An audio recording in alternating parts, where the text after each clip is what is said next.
Hello everyone, welcome back to my YouTube channel. Last videos में हमने देखा संविधान के बेसिक कॉन्सेप्ट्स के बारे में, बेसिक फैक्ट्स के बारे में। उसके बाद हमने समझा कि भारत के संविधान का निर्माण हुआ कैसे। आज की वीडियो में हम जो बात करने वाले हैं वो है संविधान की प्रस्तावना के बारे में।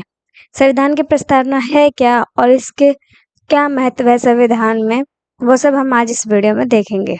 भारतीय संविधान की प्रस्तावना भारतीय संविधान का परिचय पत्र कहलाती है। प्रस्तावना को संविधान में वर्ष 1976 में 42वें संशोधन अधिनियम द्वारा संशोधित कर 3 नए शब्द समाजवादी, धर्मनिरपेक्ष और अखंडता को जोड़ा गया था। संविधान सभा की दूसरी बैठक 13 दिसंबर 1946 को श्री पंडित जवाहरलाल नेहरू द्वारा एक उद्देश्य प्रस्ताव दिया गया, जिसमें लिखा था भारत का संविधान कैसा बनना चाहिए, और बाद में ये प्रस्ताव 22 जनवरी 1947 को पास हुआ। यही प्रस्ताव आगे चलकर भारत की उद्देशिका के नाम से जाना गया। भारतीय संविधान की प्रस्तावना। हम भारत के लोग भारत को एक संपूर्ण प्रभुत्व संपन्न, समाजवादी, पंथ निरपेक्ष, लोकतंत्रात्मक गणराज्य बनाने के लिए और उसके समस्त नागरिकों को सामाजिक, आर्थिक और राजनीतिक न्याय, विचार, अभिव्यक्ति, विश्वास, धर्म व उपासना की स्वतंत्रता, प्रतिष्ठा और अवसर की समता प्राप्त कराने के लिए तथा उन सब में व्यक्ति की गरिमा और राष्ट्र की एकता तथा अखंडता सुनिश्चित करने वाली बंधुता बढ़ाने के लिए दृढ़ संकल्प होकर अपनी इस संविधान सभा में आज दिनांक 26 जनवरी 1949 को एतत् द्वारा इस संविधान को अंगीकृत अधिनियम और आत्मार्पित करते हैं। यह है भारतीय संविधान की पूरी प्रस्तावना, जिसको उद्देशिका के नाम से भी जाना जाता है। प्रस्तावना या उद्देशिका को भारत के संविधान की आत्मा भी कहा जाता है, क्योंकि इसमें संविधान के बारे में सब कुछ बहुत डिटेल में मौजूद है। भारत के संविधान की उद्देशिका में कुछ ऐसे शब्द का प्रयोग किया गया है जिनके अर्थ को समझना हमारे लिए महत्वपूर्ण है। यह शब्द न केवल भारत के संविधान के स्वभाव को दर्शाती है, बल्कि यह भी बताते हैं कि भारत किस प्रकार के राष्ट्र के रूप में कार्य करेगा।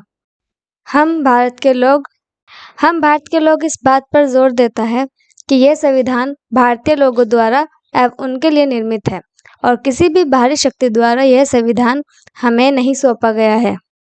प्रभुत्व संपन्न होने का अर्थ है सभी शक्ति लोगों से निकलती है और भारत की राजनीतिक प्रणाली लोगों के लिए जवाबदेह और जिम्मेदार होगी। समाजवादी।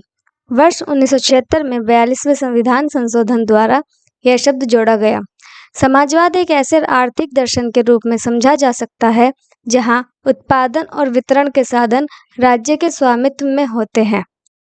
पंथ निरपेक्ष।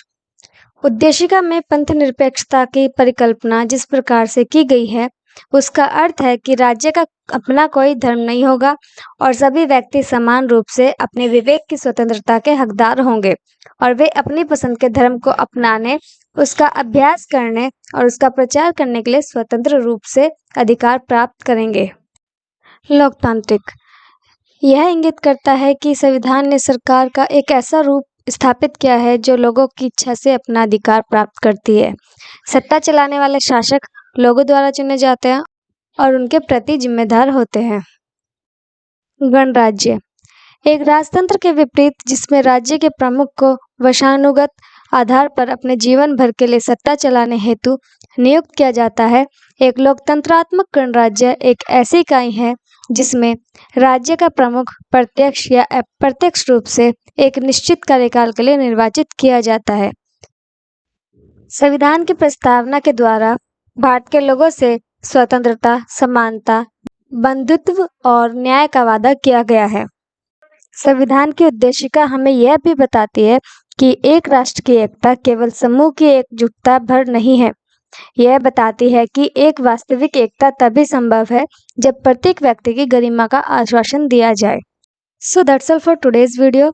अगर आपको ये वीडियो कहीं भी हेल्पफुल लगी है, इंफॉर्मेटिव लगी है, तो इसको वीडियो को लाइक करना ना भूले और चैनल को सब्सक्राइब करना ना भूले, ताकि और आगे आने वाली वीडियोस को आप समय पर देख सकें। Thanks for watching.